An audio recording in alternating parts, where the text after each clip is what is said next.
Mars n'est pas simplement inhabitable. Elle tue quiconque ose toucher sa surface. Pendant qu'Elon Musk dessine des rendus de dômes de verre, les données remontées par les missions de retour d'échantillons martiens confirment une chose. La poussière martienne n'est pas du sable. C'est un réactif chimique agressif, capable de transformer un poumon humain en bouillie. Nous ne construisons par là-bas une nouvelle civilisation.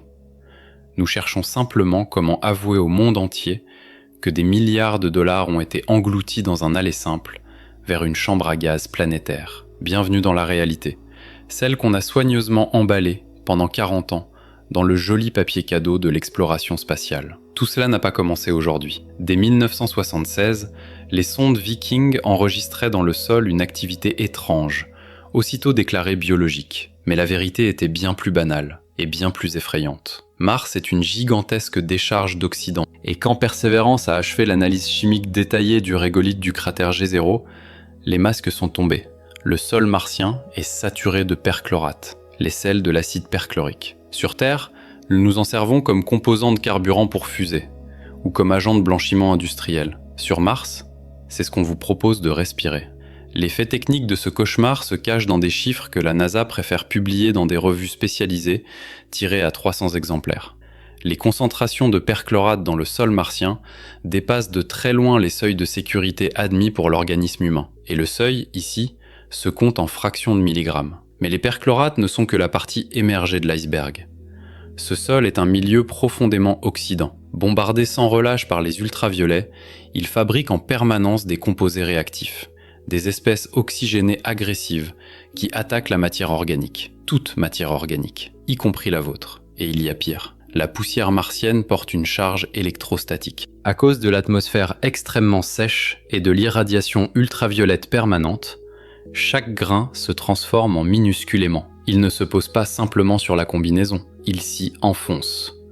Il s'infiltre par les pores microscopiques des joints de sas. Des joints conçus pour résister au vide, mais totalement impuissants face à des particules de quelques micromètres, chargées pour la pénétration profonde. Quand les premiers astronautes rentreront dans le module d'habitation après une sortie, ils rapporteront leur condamnation à mort collée à leur scaphandre. Dès qu'elle entrera dans l'atmosphère du module, la poussière réagira avec l'air humide. En inhalant ce cocktail, l'équipage absorbe des perchlorates, qui bloquent la captation de l'iode par la thyroïde. Le système hormonal s'éteint, simplement. Et pendant que le métabolisme se dérègle, les particules ultra fines, plus petites que celles des pires pollutions industrielles terrestres, descendent jusqu'aux alvéoles et n'en ressortent plus. Ce n'est pas de la science-fiction. C'est exactement ce que redoutent les toxicologues qui travaillent sur ces missions. Une exposition chronique, impossible à confiner, dans un volume fermé, sans hôpital, sans retour possible. Pourquoi ce silence ? La réponse est dans les budgets.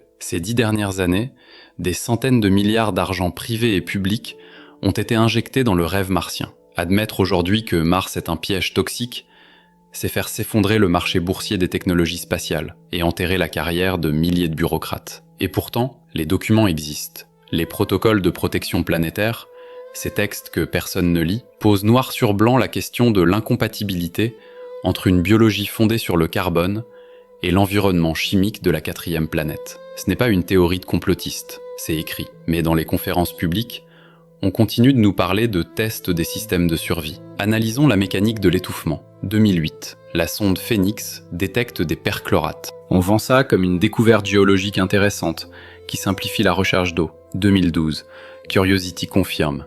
Même emballage. 2018, les données orbitales montrent que les tempêtes de poussière martienne ont un caractère global. Traduction, la suspension toxique est répartie uniformément sur toute la planète.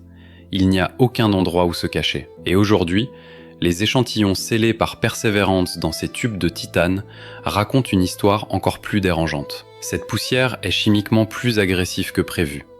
Elle est abrasive, elle est chargée, elle s'insinue partout, et sur la durée, elle ronge les matériaux, les fils de nylon, le kevlar, les joints. Le temps joue contre nous, toujours. L'échec de la mission martienne, sous sa forme actuelle, n'est pas un simple raté, c'est un tsunami géopolitique. Les grandes puissances ont déjà compris que la botte sur le sol est un mythe. C'est précisément pour cela que les priorités se sont brutalement déplacées vers la Lune. La poussière lunaire est dangereuse elle aussi, coupante comme du verre brisé, mais elle est chimiquement inerte. Mars, elle, est un réacteur chimique actif.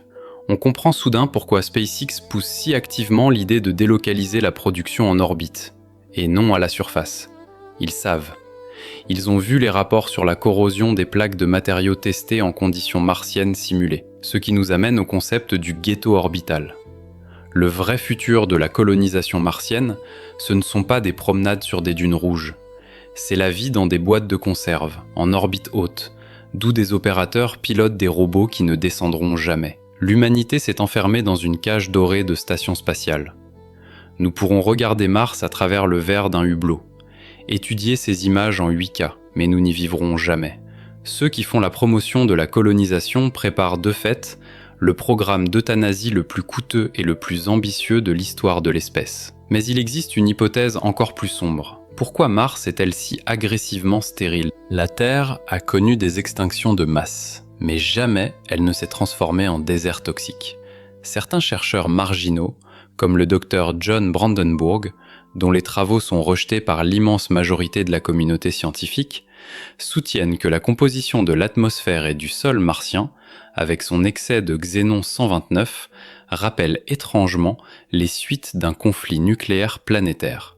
La science écarte cette thèse, mais l'image, elle, reste, celle d'une planète non pas morte, mais tuée, scellée, conservée dans un sarcophage toxique, pour que jamais plus rien de complexe n'y pousse. Nous voici donc devant un choix, continuer à mentir et envoyer des hommes à une mort certaine, pour l'image et les contrats, ou reconnaître que nous sommes les prisonniers de la Terre. Les élites, elles, ont déjà choisi. Elles construisent des abris, non pas sur Mars, mais à la place de Mars, sous terre, au Groenland, en Nouvelle-Zélande, avec des technologies en circuit fermé, soi-disant développées pour l'espace. La poussière martienne est devenue le prétexte idéal pour amortir des milliards, pendant que les vraies ressources sont dépensées ici. Repensez maintenant au paradoxe de Fermi. Peut-être n'entendons-nous personne dans l'espace, non pas parce qu'il n'y a personne, mais parce que chaque civilisation découvre, à un moment donné, que toutes les planètes voisines sont des pièges toxiques, minés à la chimie